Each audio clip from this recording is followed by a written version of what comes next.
So we use program analysis to do that kind of work for us. When we start with static analysis, that is, for the purpose of this lecture, we're just going to statically sit and reverse something. But that can become very complicated later on. I will show you an example of what that means as we kind of progress. But yeah, so different things that you can inspect during program analysis is like the stack layout. What's the stack at a given state of a program? Or general memory information, register values, and the heap. Do you guys know what like stack is, heap is, registers are? So you guys like know what's going on in your CPU, or like have a general idea as to like what is actually executing the machine code that you are reverse engineering. You guys know what's going on? Okay.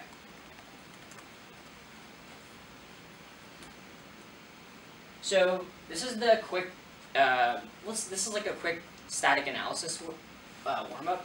You guys can go to this repository. You don't have to worry about the blob. Just go to Hacknight blob master rev at the Osiris Lab GitHub link, and from there you can get the binary. And if you have a disassembler, you can load it up. If you don't have that, or like don't want to set up a disassembler right now, I will just get this started for you. So while you guys do that, I'm just gonna get this set up on my computer. But yeah, the challenge is called Chow, I think. And this was, so last year there was a static analysis talk, and the whole thing was kind of revolved around this challenge. So I just wanted to quickly go over it again with you guys.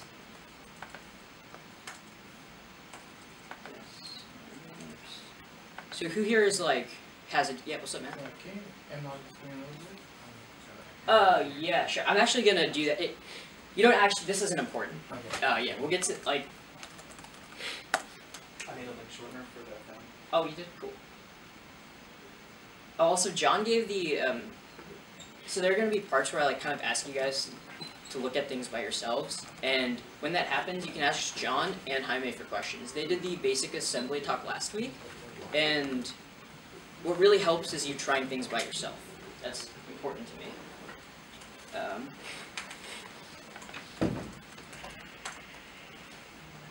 So this is my disassembler.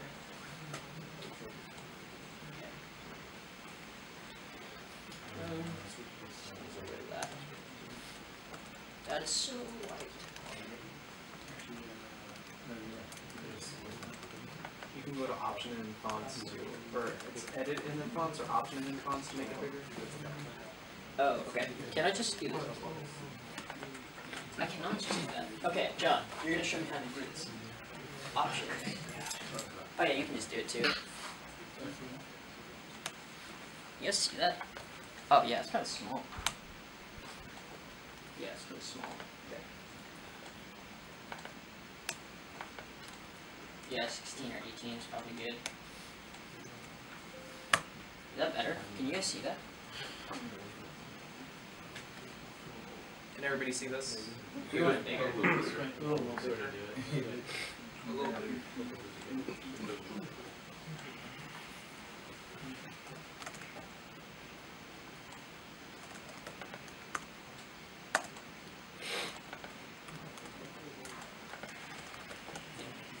Alright, so let's just get started on this. So this is basics of static analysis right now. That is what we are doing.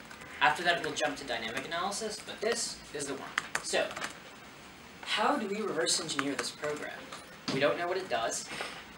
But the first thing I like doing is just running it and seeing what the hell happens. So, we're going to do that.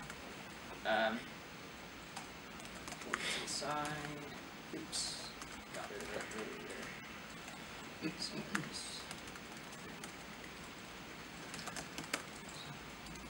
Okay, so if we just run it. God, there's no way you guys can see that. But it says... Control plus, yeah. So I have a very different window manager. That will not work. It's not about the window manager. Is this Xterm? Xterm? Did you install another thing after? No. This is Ubuntu, right? Yeah. And this is Ubuntu on i3. But I'm just gonna keep going. So that basically says, where's my favorite number? It's asking you where your favorite number is. That's all. It's all it prints out. And if I enter random things in it, like I just did, it gives you a sad face because you entered the wrong thing. That's not its favorite number. That's all that's going on in this program. It's pretty simple. Let's just try and see if we can give it its favorite number by reverse engineering the binary. Do you guys have stuff set up? Do you need help getting stuff set up? Which one is this on the Hacknight side? This is Rev? Yeah, rev static, and then it's called chow. It's the chow binary. Chow. Yeah. Okay. So you guys can just run that program yourself. yeah, just run it on your computer. That's the compiler. So notice how on the side in this disassembler and most disassemblers you have all of your function names. So these are all the function names in this program. Typically when you write a C program, you start with main, right? Like every C program that is an executable has main. And so that's where I like to start. Because, or, if you're reverse engineering, you can also start at the win function. It's one or the other. Because the win function is usually how you win. So you can kind of work your way back from there, or start at main. It's just like, depending on your approach. Personally, I like to start at the win function and work my way back. But like, none of these say win, so I can't do that. So I'm just going to start at the main function. So let's do that.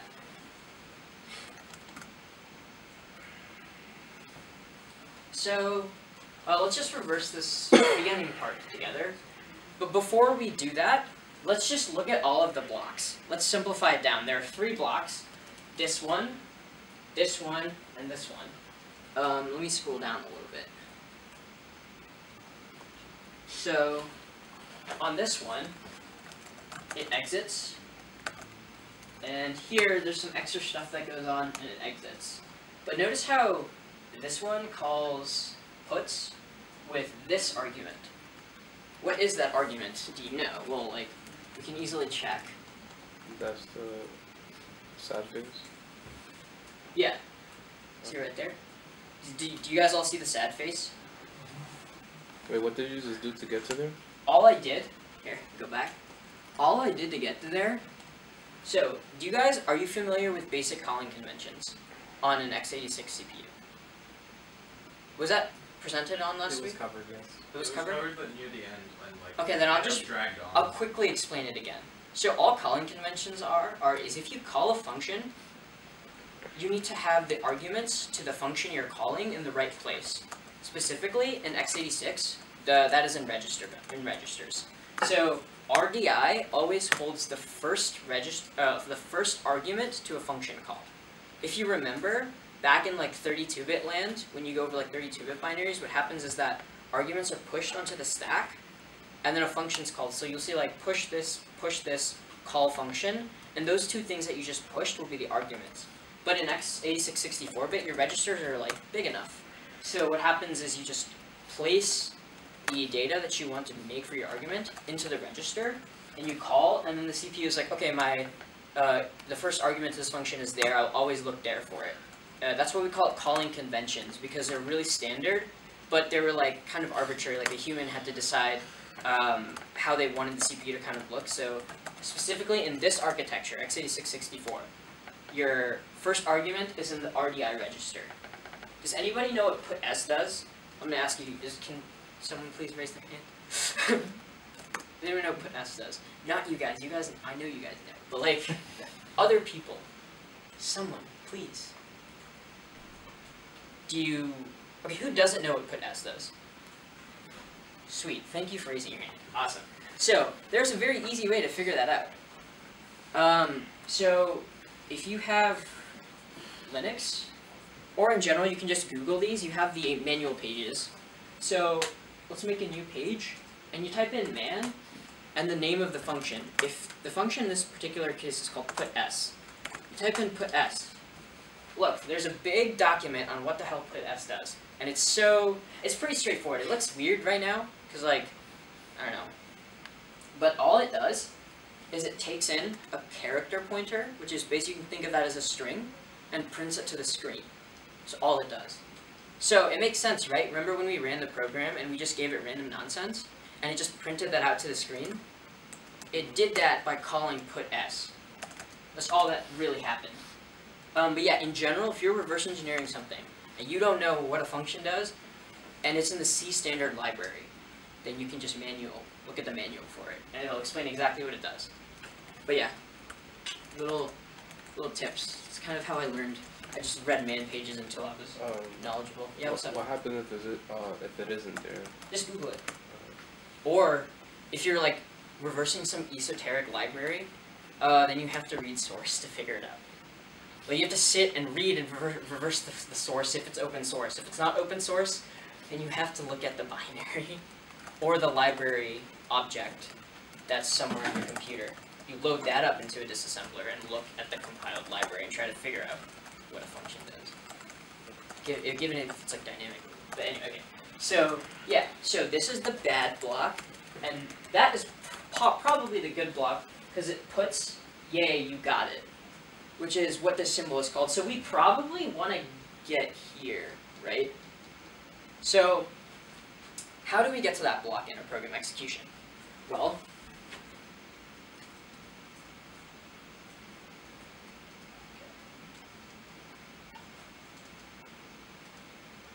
so we look at this instruction. This is a compare instruction or a jump. Oh no, this is not a compare instruction. The compare instruction is here, but this is the jump instruction that's used. That instruction picks which block we go to, based off of the result of this comparison. So this made a comparison between this and 1337H, and it made a decision. Sorry. Yeah. What's 1337H? 1337H is a hex literal. So basically all it is a number that's in hex. So if you see 1337H, if you want to like think about that in base 10, you guys have Python, right? You have like a Python terminal or something? You can just type in like hex 1337, or just you have to use the internet. Like hex number 2. IDA. You can use IDA? Oh yeah, you can totally use IDA. Press D. Oh yeah, my bad. Wait, That's the H, right? Yeah. No, press D, I think it is. Oh, well, whatever. Okay, whatever. So that is it in base 10. I like looking at it in hex because it's just they're all just numbers. Who cares? But yeah. So Different disassemblers might produce different steps, right? Or like would any slightly different instructions. Okay. Actually, no, they won't. So a disassembler, all it's doing is recreating like the opcodes that are like in the ELF. So they won't create like different functions, but like they might have different representations of what different, I guess, instructions mean. So like sometimes they'll optimize things out and they have different optimizations. Okay. So like yeah, but most they will all mean the same thing. So you won't ever have to like worry about losing data, unless you have a bad disassembler. Then that's just like bad software. But yeah. So the point is that this value is compared to this register plus this like offset, right? So like, what determines the value of this offset? Because clearly, if we want to get to this block, this comparison has to take us here, right? So if you hover, you can see that one is red and one is green. So if the comparison is true, you go to the green one. If the comparison is false, you go to the red one. And that's, again, based off of this and this jump 0.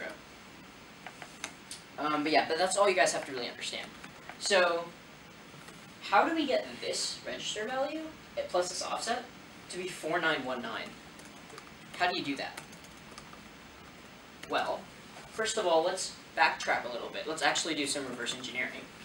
So RBP plus var34, where does it get set? Okay, let's go to the previous instruction. I see it right there, right? In fact, we can just click. So we can see all the times beforehand it's been like mentioned. And so here it's been only mentioned once. And it's here. It was mentioned once up there, but don't worry about that. That's just like that's just this disassembler telling you it exists. It's like, this exists, this is one of the things here. So don't even worry about that. So now we're here. So, how did this get set? Well, you took EAX and you moved the value into it, right? So another calling convention is the return value of functions are usually in the RAX register, or in this case, the EAX register. Do you guys know the difference between RAX and EAX? Okay, so RAX is a 64-bit register, and EAX is the 32-bit register, kind of like inside the 64-bit register. So like it's just a register in the CPU. Half of it is referred to as EAX, and the other half of it plus EAX is RAX. So this is 32 bits, and RAX is 64 bits. That really doesn't matter, but when you're thinking about the calling convention, you have to remember, like, RAX holds the return value, EAX is just a part of RAX, so they have return values in that as well, because it's just the same register. It's just half of it. Does that make sense? Who's confused? Who's lost? You can be lost, it's okay. Yeah, what's up? Well, I mean, I'm still new to like knowing about like the hardware aspects. So I'm just trying to grasp on how to manage just Okay, that's fine. Yeah, do you have a specific question? Or are you just kind of, okay, cool. Yeah, what's up, Richard? So you're moving stuff into a 64-bit register, but you're only moving the bottom 32 bits in, which means that you clear the top 32 bits to zeros. Is that correct? That is correct. Okay. Yes. Yeah, when you move EAX into another register, it just clears the top 32 bits, because it's like, oh, clearly the object that you want is in EAX, so like, don't even worry about the data there, it doesn't matter. So you just move it here. So another part of the calling convention is that the return value is in EAX. So this function was called, the return value of this function is in EAX. Okay. So basically, the general conclusion is if this function returns 4919 or 1337, we will win, right? So all you have to do is figure out how to make this function return 1337. That's all that's going on, right?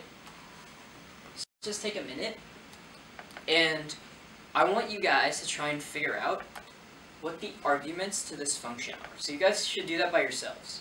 I'm going to leave this up, so you don't have to like have IDA. You can just look at my screen, but like try and look at this assembly. And someone at the end should tell me, I'll give you a hint even, what two arguments that Yoint takes. I'm so sorry for the names, I did not write this. Okay. Was it Roy? No, it was Noble. Yeah, this is Noble's talk. So, I'll give you guys, what time is it right now? It is 6:24. I will give you guys till 6:30 to figure it out, which is a lot of time. I'll probably give you guys till like 6:27 to figure it out. Okay. Alright, go. Speak to each other, please. Okay. Yeah, and ask me if you have like specific questions. Or ask John, or Kyle, or Jaime. All of you please raise your hands. Okay, that's Kyle. Jaime is the one in the green sweater, and that's John. The one in the cool shirt. Yeah. Sai. What's up? I tried to install like the IDA. I don't think it's the correct one. Yeah, that's the right one. Yeah, so. Make sure you get the 64-bit version, right? This is for Windows. No, this is for Linux. Yeah, it's Yeah. So you got Linux, is that? Yeah, so. I came and I installed it, but I don't know, was that like C? I don't know, here, CF1, executable position. Yeah. So I don't know, like, where would it be at? Yeah, when I double click it, it says, I think. Oh no, that's, yeah, that, you gotta execute it in terminal. You have to execute Does it work? Yeah, to install it, it's an installation. You just /IDA free. So when I do like a window pops up, you see it? And I already installed it.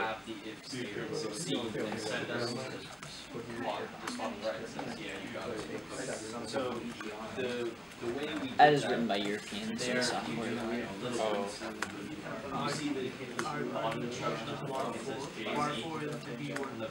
Yes. Okay, now try to follow. I mean, And that just means so when I went here jump too, if the comparison I went here. set something called Can you like search for applications on this? jump. Yeah, I don't know. Anybody got any questions? Yeah, I found this right here for the desktop. I don't Yeah, know. click that. See that. The comparison before, as he noted, was we're comparing something to the value. Oh, and then when I click it, it's just that. Oh, okay. So yeah, that's not what you want. Go back. Yeah, so again, we're just trying to get the picture. You want to go to the right. How do you go to the right? Does anyone have? Does anyone know what like? So we want to take that. Remember, does anyone like want a hint? What is it comparing it against? Okay, Kyle wants a hint. So remember when I was talking about calling conventions earlier?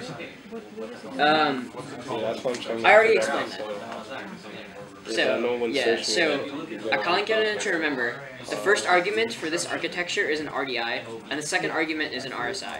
Remember that. So what are the values of RSI and RDI before this function is called? Those are the arguments to this function. So it's going to move whatever it is into that. Which function you're at? On my Yoink. Okay, so but it's on my Yeah, because remember, we want that function to return 7. We're going to win. So he was saying something about Give me a second, I'll come back. What's up? Why RSI RDX? I didn't get that. So why not ED? yeah, it's the same thing. It's the same thing. So like if something is an EDI, that's still the first argument. It's just typically like you can't just say EDI RSI or EDI RDI because it's the same thing kind of. Oh, So yeah, it's just weird to say. So when I say RDI, it implies ESI. Because ESI is a part of RDI. Yeah, was that your hood? So like, yeah, in this particular case, RDI holds the first argument, but EDI can hold it too. It's all the same. Time is it? 28.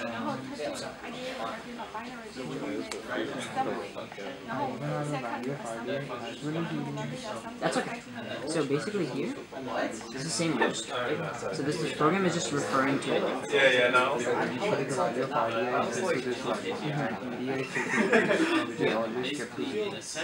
Okay. So now 0 is an EDI. And R, that's object RX is clear. So the argument for the function is RDA or EDA? Same or? Yeah, I'm doing VMware. At this state, EDI has 0. Yeah. Before that even executed up here, RDI had some value. So when this function was called, when this function was called, not this function, when this function was called, what was the value of RDI? Afterwards, it doesn't matter. That's free. But before, I downloaded it. This is on like Kali. Is it? I So we call haven't this, used right? it on Kali. Like I tried it. The pointer to standard in into RDX. Well, there's binary ninjas free. We load the effective address Can of disassemble RVP minus some 4. coordinate You also. can't really enter from there. Oh, it's turning into ESI. We're gonna call it FX. I don't know. These are the arguments. I think Can you show me? So Like, already I had it before. ESI so. I think in and RDI changed. Pinja, if So they we can like go to like Python and or view Python or something. I had it before. Okay. It's the demo version. All right, who got it? Who's close? Or like who has no idea, or who just wants help? Okay, You don't Kyle think wants there's all a of those things. command we But can- a file here. For those of you that don't have disassemblers, you can go to this URL right here, cloud.binary.line. Another popular disassembler is called Binary Ninja, we call it Binja. Yeah, they have a cloud version now, so you just go to this, sign up for it, put in the binary, and it'll give you just the same pre-graph site. Yeah. Yeah.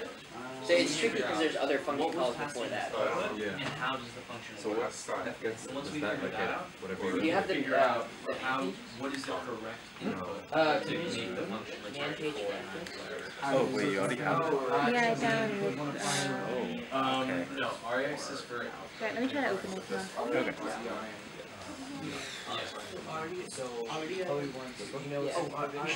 You should try to like. It's really important that you like figure things out. Because I'm not always gonna be there. That's how you. So you like read that and try to figure it out. Yeah, I mean, it would be nice to know like what is being passed as input into the function. Okay, I'm gonna start just explaining it. How the function works. We can figure out But I'm not actually gonna. Desired outcome. Okay, you know what? Yeah, I'll just start explaining it. So, I'll just give them a minute because they're still speaking. Start trying to figure something out. We're gonna keep reverse engineering until we figure out. Oh, this. So we're gonna keep going up in the assembly, and We can choose to do. We need to do two things. We need to reverse the function and figure out what the inputs are. So we can either choose to reverse the function first or reverse what the inputs are. But we need to do both things. It's kind of a long warm-up, but like I don't think I'll do the dynamic analysis part of this because we're just running out of time. Yeah, we went 2 hours last week. Yeah, I don't want to hold up everyone. So like we're gonna do this and then we'll talk briefly about some more things. But like, I think this What is we like. did was we said like you can leave if you want, but we're gonna keep going. Okay, that's fine. Alright, so let's just walk through this a little bit. And again, statically reverse this. So, all of this at the beginning is kind of setting up the stack. But again, I told you, my objective for you was to figure out what was being put into this function, right? So, you have to figure out what's in EDI and what's in RSI and what's in RDI. Again, EDI is just a part of RDI. It's the same thing. It's just the 32-bit half of it. So this still contains our first argument. So let's start reversing what's in EDI. Okay? So from EDI, we moved EAX into EDI. Remember what I said? Oh, okay, no. So EDX, the last time it was called was here. RBP plus var38 was moved into EAX. Okay. What was last moved into RBP plus var38? EAX. Oh, okay. RBP, EX was moved into var38. And remember, there's a function call here. So what that means is, again, before, what I said was the return value of a function is always put into EAX, right? So whatever this function returned was in EAX. So the first argument to this, if you like remember all that backtracking we did, is the return value of A2I.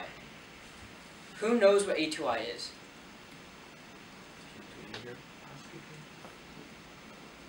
Yeah, what's up, Richard? We can man it. Yeah, you can man it, but like, I don't want to. Yeah, I think you guys get the point that you can man these kinds of things. Like, basically, all it does is it takes a car star or a character pointer as input, and it just makes that into a number. So, like, let's say that you have the string 289. It'll just make that into a number. It's like the int thing in Python. It's kind of like that, except there's like more things going on, or less things actually. But yeah. So what you have to do is figure out what string number are we giving to A2I, right? Because like that's taking a string number and it's outputting an actual integer. That actual integer is what we pass in as the first argument of uint. So what's the string value that's passed in? Let's figure it out. So what is the argument to A2I? Well, that value should be an RDI, right? Right? The value should be an RDI, because again, A2I was given a first argument, and the first argument is always an RDI, right? So that value is RAX, okay? What value was an RAX? RBP plus S. Okay, RBP plus S, and then we called fgets. So what does fgets do? Well, I'm just going to tell you. Fgets, in this particular case, we don't have to reverse all this. In this particular case, fgets is taking input from standard in. It gets data from a file. In this particular case, the file is standard in. So whatever you type is giving the string out to you. It's putting that into a place. And then it's giving you that string. So, remember back when it said, where's my favorite number? If you gave it a number, that number would be a string, because we typed it in from a file. File is moved over into kind of the program by the return value of fgets, because that's what fgets returns, that string. And that string is passed to A2I. So then it makes whatever string you gave it a real number. And that is the first argument of uint. Jesus, never thought I'd say that, but okay. Yes. That is the first argument of that function.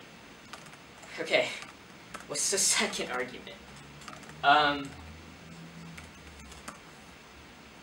So you see this top value?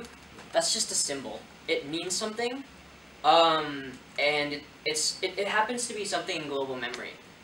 So if you just click top, this is kind of an elf. This is an elf, and an elf contains a lot of data about whatever you're executing or whatever has been previously defined, such as a structure. Never mind. No, forget I said that. Things are in the elf, and it's just global memory. That's all you have to think about. So this happens to be the data part of the elf. Okay, so you see this top, which is a symbol. And this top, this is DQ offset O. Don't worry too much about it. Basically what that means is a pointer to the symbol O. So O is another symbol. That's it. But what you have to understand is some pointer to a pointer is being passed into. This is kind of tricky if you don't understand how memory works. But basically some pointer to a top points to O that points to this. So there's something is pointing to something else, but really it's pointing to O. And O is some data type.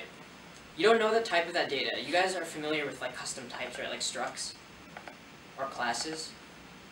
So you know how there's implicit types in most languages, like integers or something, right? But this is a custom type, like a struct.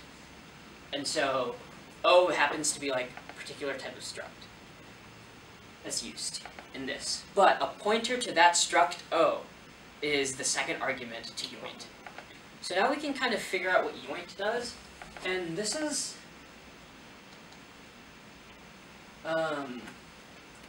the yoint. Oh my god. Okay. This is the yoint function. So first of all, a couple things. Again, the first part of reversing shouldn't be you trying to scratch your head reading pointless assembly. It should just be you looking at the blocks and figuring out what's going on. So there's some blocks there. Okay, there's a check here. There's a check here. Alright, whatever. There's a check here. Okay, there's stuff going on. Wait, what? It's calling yoint in yoint? What is that all about? Is this a recursive function? Yes, it is. Also, in IDA, you have this really nice pseudocode feature. And I'm just going to show you guys that because we're going to blow your minds. Because we've kind of read a lot of assembly. So IDA is a very nice disassembler, and I have access to one, a copy of it, because of reasons. But yeah, if you hit tab, it'll basically just try and figure out what you meant by the assembly. So that's pseudocode that represents that assembly. Wait, So if I hit tab where? Okay, so you guys don't have access to this because it costs a lot of money, but Yeah, oh great. but I just wanted to show you that this is possible. It's super cool. Program analysis, a type of static analysis is oh, how do you translate from a machine code to another code format? This is this. It takes a code format and it's oh, I'm going to construct the actual C code that you meant. And a way to do that, I'm gonna go kind of advanced, but basically you take machine code and you make an AST, which is an abstract syntax tree, and you go from AST to source. If you want to read about what an AST is, and just I don't know, read an article about compilers, they'll explain it really well. That sounds oh, super advanced, but it's not. It's just a tree. And you guys know what trees are. They're just basic data structure. It's not that complicated. It's just a tree that means something. But yeah. You can basically go, it's possible to go from machine code to source if you have IDA Pro. But the free version doesn't do that. Because if you think about it, this is pretty valuable. You can get anybody's software that didn't want you to know the source code because it's closed source, put it in this thing, hit tab in your disassembler, and have a fully reversed version of it. Which is oh, you can just arbitrarily know people's source code. Well, not really, but you can arbitrarily know pseudocode version of it and try to understand it. But yeah, that's what we're doing here. So, who remembers the first argument of yoint? Anyone remember it? Yeah, what's up? It's the thing that we got from fgets from the standard input. Exactly, it's a number form of that, right? Okay, and then who remembers what the second argument is? Kind of went over. Yeah, what's up? The pointer where O is pointing. Yeah, where O is pointing, right? And O is some struct. So a struct has fields. That's it. You know, you guys have written code with classes before, right? Who hasn't written code with classes before? Okay, that's fine. Basically, you can think of a class as something that contains simpler data types, or other data types, really. So a class contains a thing that has other data types in it. It's like a little jam-packed thing that holds other, like a group of things together, and you just say that that's another type. That's basically what it is. So this happens to be a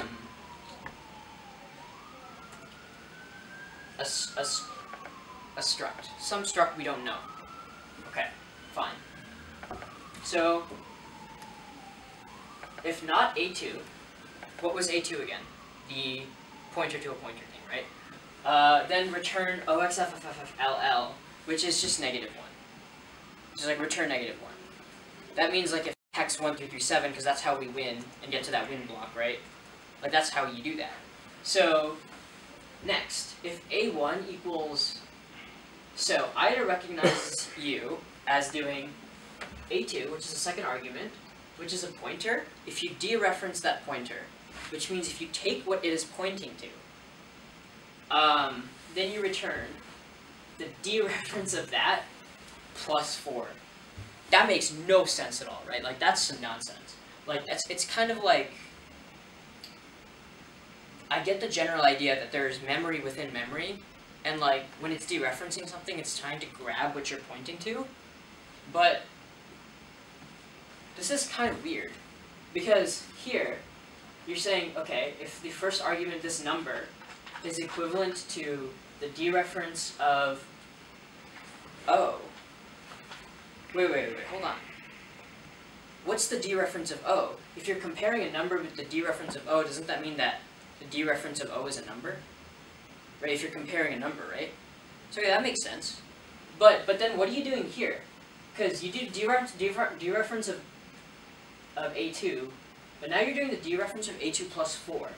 And then here, we're doing the dereference of A2 plus 8. And here, we're doing the dereference of A2 plus 16. So, like, what's going on with O? Right? Like, what's happening there? Okay, one thing that could be happening is that O is just the start of a big array. So, like, you're moving into the next element of array, or because you're going plus 8. You're going plus 16, you're going to the next one, and the one after that. But, typically, like, that doesn't make sense. Like, who makes an array of 3 things and then forgets about it? Like, really, there's something going on. And again, I said earlier, O is a custom struct. You don't know its type, you just know it's some data. But, in this particular case, it's trying to access this, plus 8 and plus 16. And if you just think about it logically, like, there could be something going on here, but probably A2 plus 4 is the second, or the first little part of the struct. And A2 plus 8 is the second one, and then A2 plus 16 is the third one. So really you have a struct, and it's holding 3 different things, each of size 4. So it's trying to access each of those little components of O, right? Kind of. Weird, right? It's kind of abstract, but you can actually do a thing in IDA to kind of like make this representation mean more. So we can create our own struct, or you can create your own data type. Because if you think about it, IDA just knows bytes. If you want to like make those bytes into logical entities, you have to define them yourself, and then tell IDA that is actually this special thing that I wrote. So let's just make a new struct. Let's do that. So you hit insert, and you can do this on the free version too. Like, you hit insert. So what do we want to name it? Let's just call it yoint struct. Cool. So wait, where in the memory are you now? Did you go back to the definition of O? No, I went to the structs tab of IDA to make a new structure. Because, again, I know O is some custom data type, but I don't know what it is. But I do know that it has 3 fields because the code referred to the 3 fields of it, right? It referred to it, which means that it probably exists, or I can at least think about like formulating something with the information that I was given. And you can update that later if you find like some like contradicting information, but you don't have to, because like this program is not so complicated. So let's create yoint struct. Okay, and you know that it accesses something in hex 4, hex 8, and hex 16. Remember it said +4, +8, +16? Those are different offsets in the structure. So what you can do is you just say, let's create something of size 4. So that's the first field. Let's create the next thing of size 4. And you know it's size 4 because it says size of hex 8. And I just made two things, so, 8 divided by 2 is 4. And so, next thing. Hey, Sai, what are those DDs? Those are double words. So a word is 4 bytes, a double word is 8 bytes. No, I'm wrong. I'm wrong. A word is 2 bytes, and a double word is 4 bytes. That's what you're seeing. These are double words. Yeah.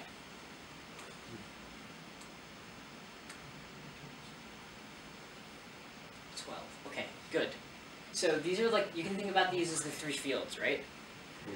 So, remember when it dereferenced 0? It was supposed to be a number, right? So like, okay.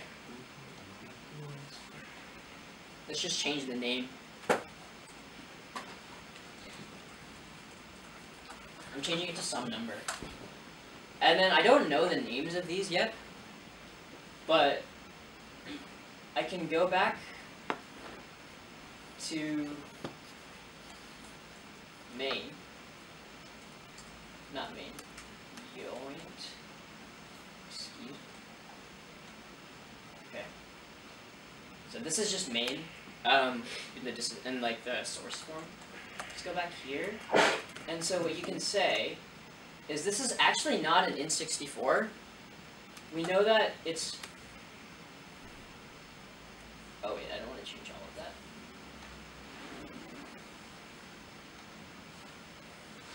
This is actually not an int64. It's actually a yoint struct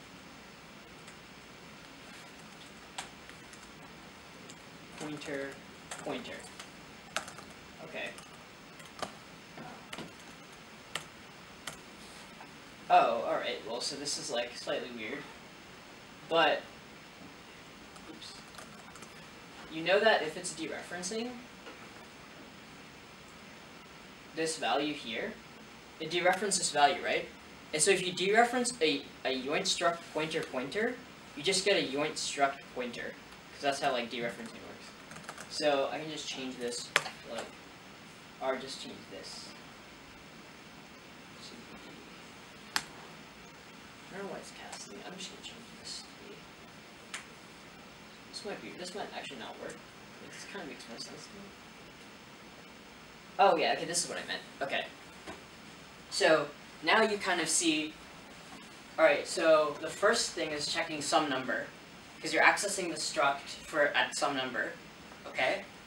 And also the next thing is like you're checking if A1 is less than or equal to. Oh, okay, the A2 struct some number field. If it is less than it, you go here. If it's greater than it, you go here. And so, field 4 and field 8, right?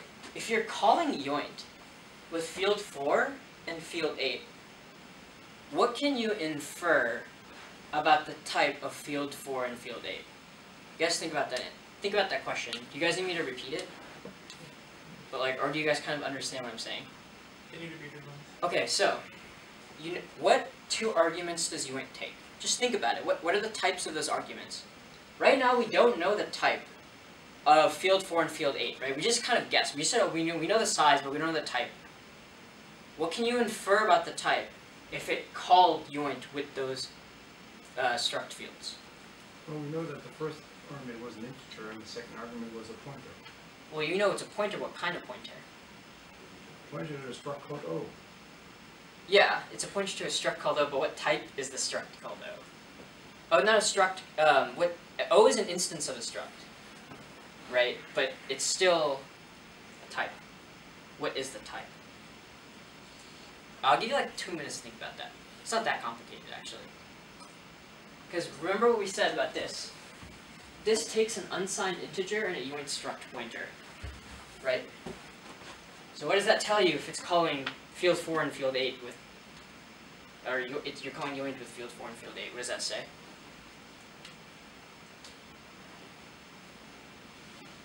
Do you know, John? Just 1 minute. Okay. Anyway. Basically, field 4 and field 8 are also yoint struct pointers, right? That's all that means. Like, if you're calling yoint, and you know yoint takes an integer and a struct pointer, and you don't know the types of these, but it's calling them here, then you know that these are just other yoint structs. So, if it's greater than something, or if it's less than or something, you go to the second value. If it's greater, you go to the first value. Outside, you're missing a field at the end. I am? Yeah, do you see how it's doing A2, 1, and then field 4 at the end? Yeah. You're missing a field at the end. There's another word at the end. Is there? Oops. Did everyone understand what Sai was trying to say?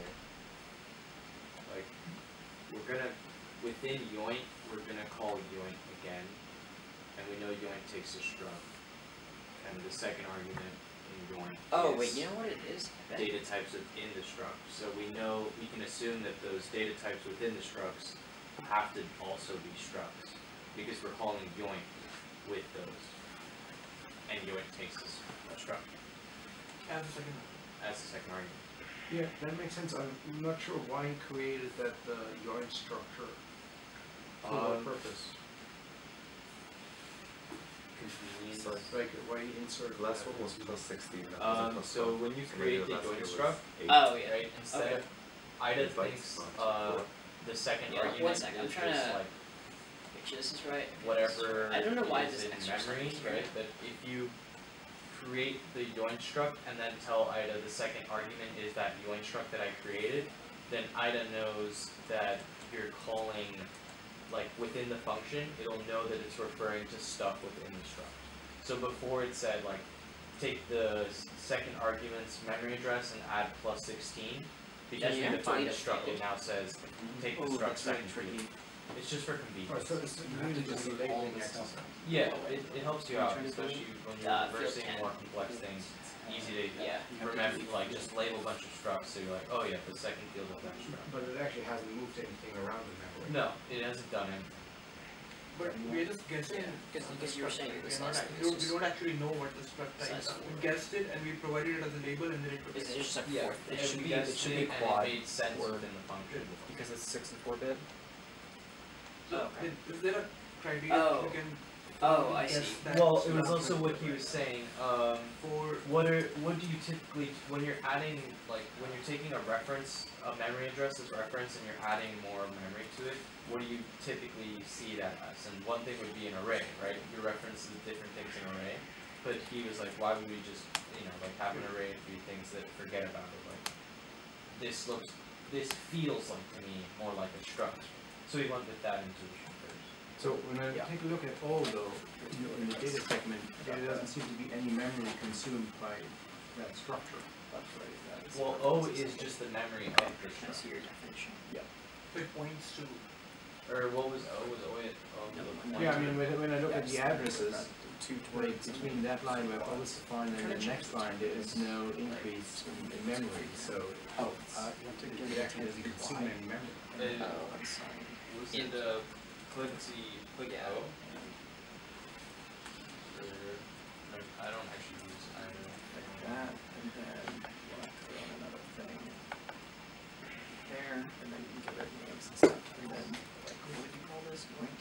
Yeah, actually, why don't you go ahead and give it like a left and right name too, just like. Yeah, well, you haven't gotten to the big reveal yet. Okay, so I'm gonna get there, but like I just want people to like. I mean, you should see somewhere where he defined. So now you can go back to zero code, let's just make sure that. Yeah. Okay,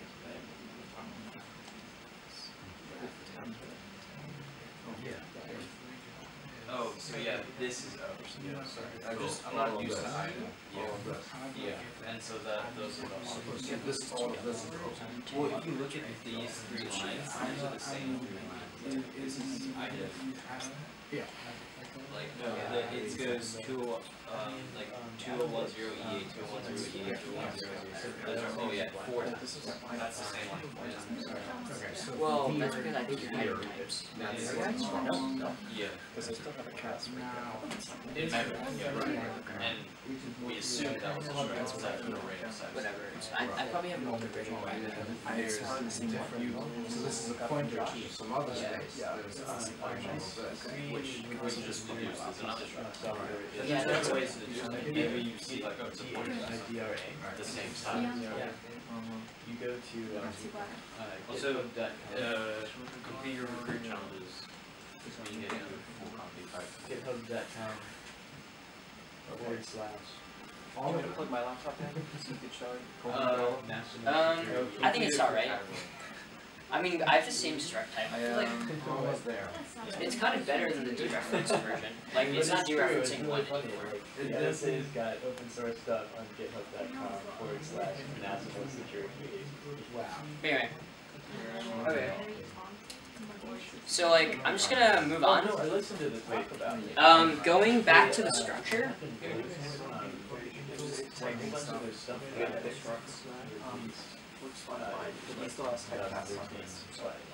Yeah, I can remove the typecast. You know what? Everybody knows. It's not very nice. Yeah. Let's take our tools. Maybe I should just remove the typecast. So that other people can. Yeah, right. That took me 5 years to open source it because it was NSA. Sounds like Right. Well, that's not like, right. You've got to. Whatever. to plug mine in. It's fine. I'll just work with this. Okay. So like, there's a bit of like, I don't know why my eye is freaking out, but I'm having some inaccuracy issues. But basically, you know that both of these fields are struct pointers. So you can kind of, if you like want to imagine the structure, there's 3 little boxes. One box has a number. And this has a pointer.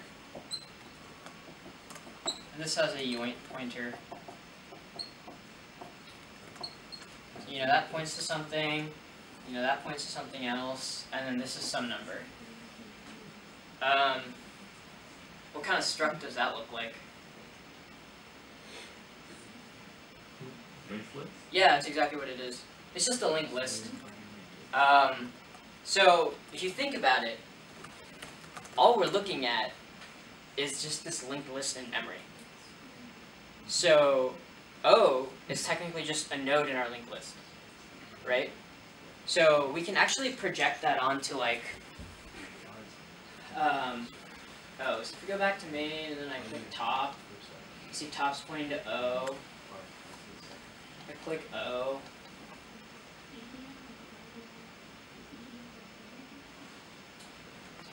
Oops. Here, I'm just gonna look at my computer.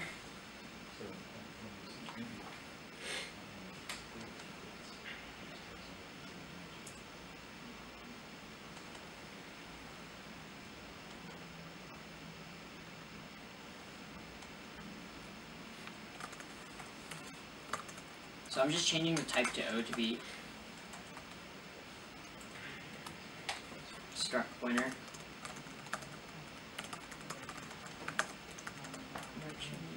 Oh, okay.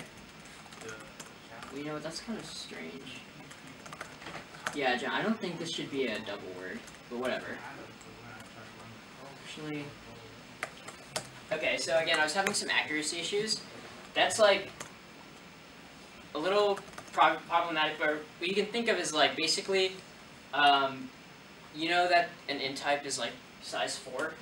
So just think of it as like the last little part, like just having like a bit of issues with my IDA, but this last little part is the integer or the sum value that we're thinking about. And you can see K and N are the other nodes of our linked list. So those are the 2 other nodes. So next field, and then n you can kind of think of it as like the prev field, or like left and right, however you want to like visualize it. So you know that k and n are also both like yoint pointer fields. So let's go to k. Okay, so k has 1 EH as its value, and you have offset I and j. Again, if you want to retype k, you can. It makes things like a little easier to look at in IDA. What's the shortcut for retyping? Y. Yeah.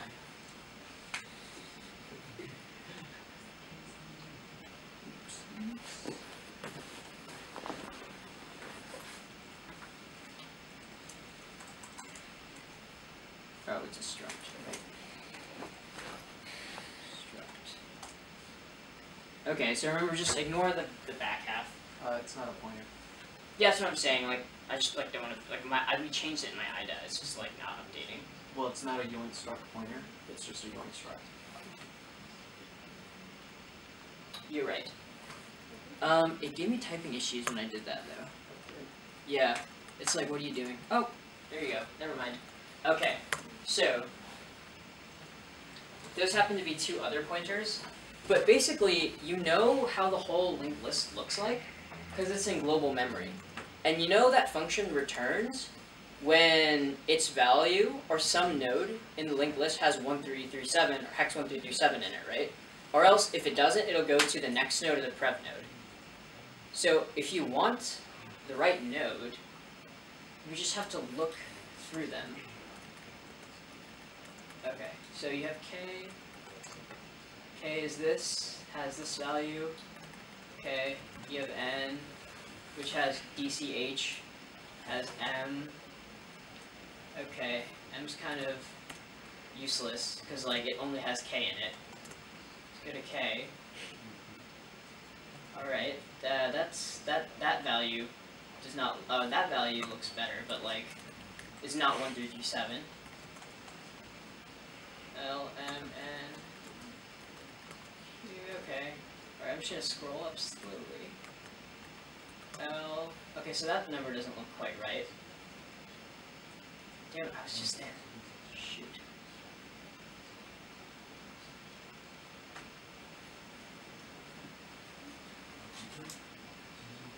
Oh my god. Jeez.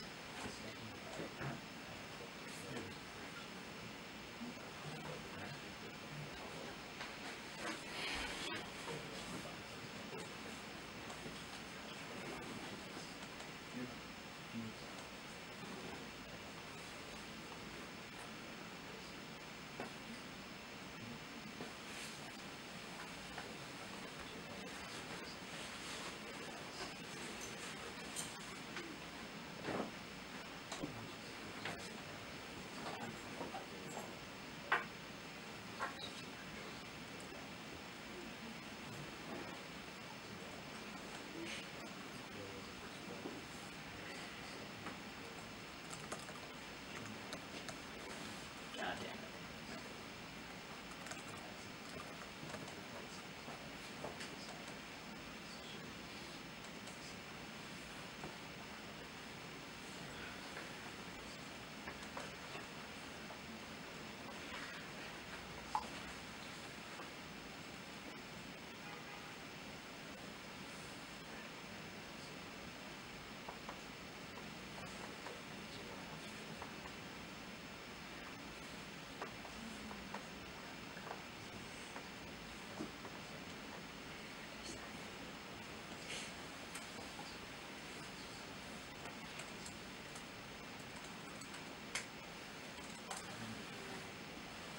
Okay.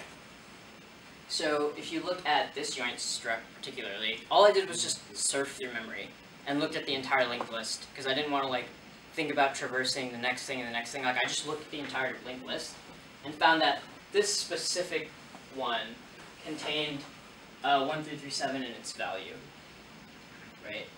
So 1FH, what is 1FH? Because if you think back if you immediately dereference that struct, which gives you the first value in that struct, that has to be the first argument of that old function. So if we just open up Python and you type in what is ox1 f,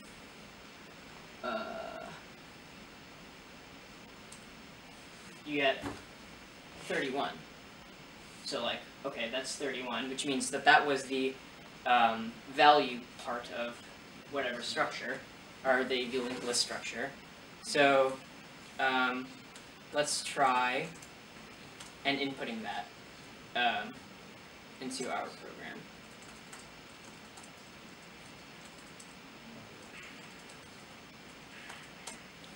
And it says, yeah, you got it. So like, that's the general idea. What did you put in? 37? 31. So yeah, it was just hex, because again, it was just this structure. You can't see it right now, but like, yeah, that's like how you statically reverse something, and it took a lot of time, but like, and that was a really simple program, but like, it gets easier.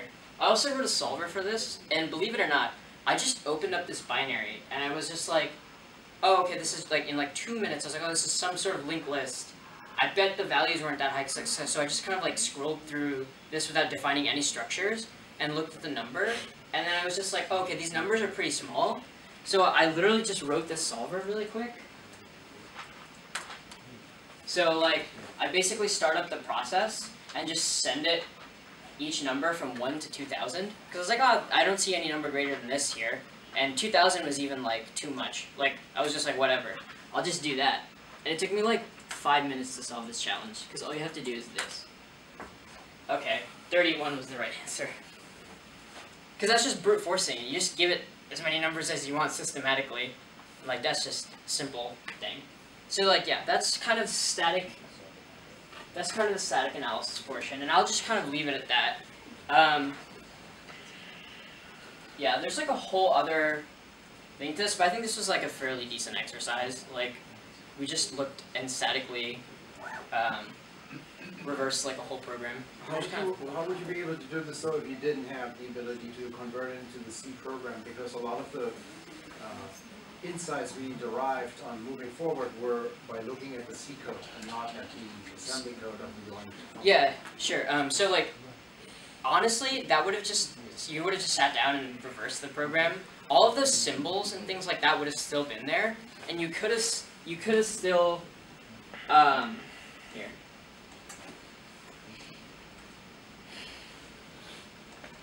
So like, yeah, here's the assembly. You can kind of see that, jeez.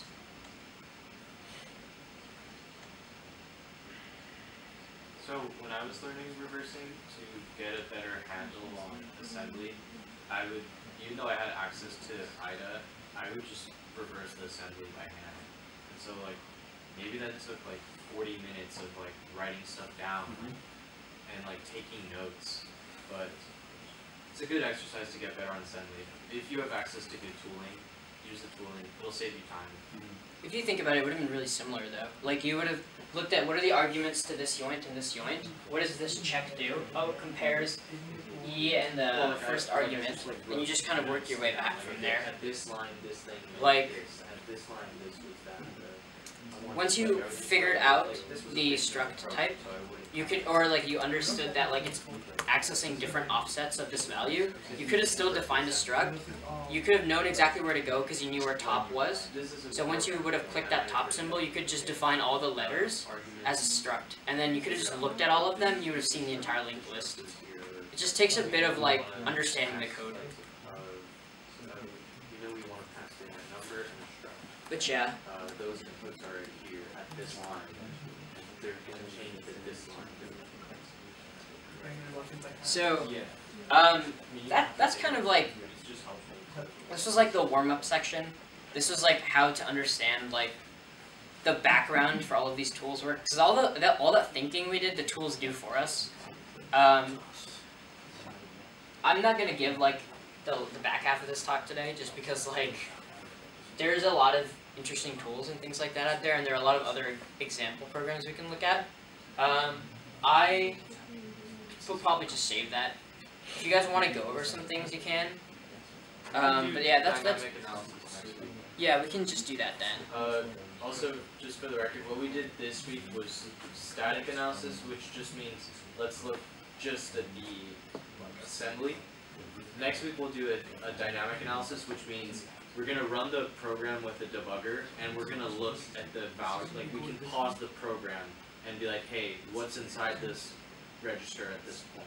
And so when you do things dynamically, in my opinion, it's a lot easier, because instead of having to like backtrack and figure out, oh, what's exactly in this variable at this point, you can just say, hey, let's attach the program, set a breakpoint, and then just check what's inside the register.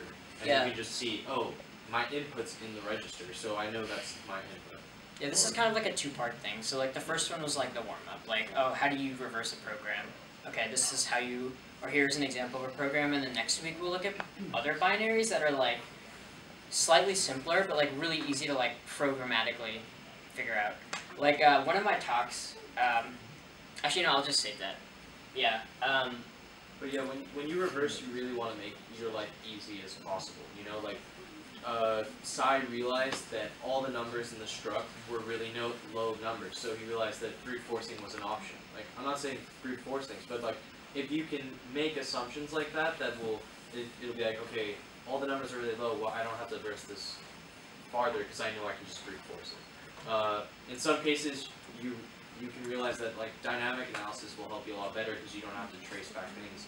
But sometimes looking at things statically helps too. Like, and then we have a lot of tooling that we'll show you guys to help with this. We're really just trying to like, you want to make your life as easy as possible when reversing it. Yeah, like some tooling is intense. Like it'll literally just figure out the right input for you to get to a certain point of the program. Because if you think about it, like all a program is just like a set of states. Like, I mean, just going back to IDA, and looking back at our main function, like, you can think of each of these blocks as different program states. And you can think of like, you know that this condition, or this comparison, is true in this state, and you know it's false in this state, right? Like you know this, you know the condition value. You know that in here, this value is 4919, and you know that this value is not just 4919. So like that can be kind of expanded to like really big programs that have like a lot of control flow. And so you can actually like develop a set of constraints for every single block, where like every single block has its own properties, and you can like apply those constraints on like a very large domain. And then once you do that, that domain shrinks because you're applying constraints to it. And then you can just pick a value out of there, and that value would technically work to get you to any like a particular state in the program. But that's like a little advanced. That's like dynamic analysis. We'll get into that later in Sai will showcase it. And also, like, if this is confusing now, the more you do it, the more it makes sense. If this is confusing, it's actually okay. Like next week, it's a lot less thinking and more just like, oh shit, that does all that for me. Okay, I don't have to do this again. Like, yeah. But we also will mess up the catering order. Well, that wasn't our fault. That was Emerald's fault. But yeah, we'll have pizza next week. And yeah, just try not to be daunted by all of this. Like, with time it'll make more sense, and with more tooling it'll be a lot easier as well. Yeah, I mean, people do this a lot, and like, this is a really easy program if you think about it. You didn't really do much. It was a linked list. It's like you write that. That's not like enterprise software. Like, imagine sitting and trying to figure out what that does. It's just like, I don't know. Don't be daunted because like this is just not that bad. Like, it gets better. I have a question. Are there any tools out there that'll just kind of look at a program and say, hey, that's a binary tree, and here's the binary tree back to you? Like something that will figure out data types? No, so actually figuring out struct types is like an unsolvable problem. It's like, yeah, like it's really hard to define structs programmatically. That's like, if you can figure out a way to do that, like that's, yeah, it's a lot of money. It's like you can get a lot of money from the government. Yeah. but there is a lot to learn for a lot of other things. And like when I reverse, I almost never statically reverse. I dynamically reverse all the time. Like GDB is my best friend. It's a really sad thing to say, but okay. Sai, you Yeah. mind putting the program you wrote up? Like the binary? No, So the we're script. a little bit under 20 Oh. minutes over. If Yeah. you need to go somewhere, like we won't be offended if you just leave. And if you guys are already using GDB, you should get an extension to GDB called Debug. If you just Google Debug, I'll write it up here.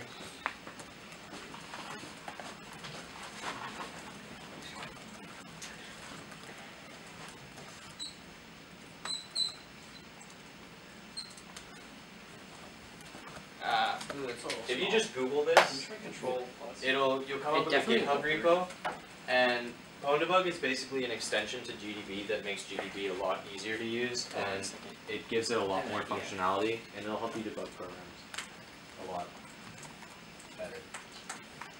And if in the GitHub repo, it'll show you how to install it. It's really straightforward. What's one of those sites that just like shows? Sure. Is bin. That did not work. That's worse. Yeah, like there's like a site for it. No, but like there's like a site that's really big. Nope, just carbon.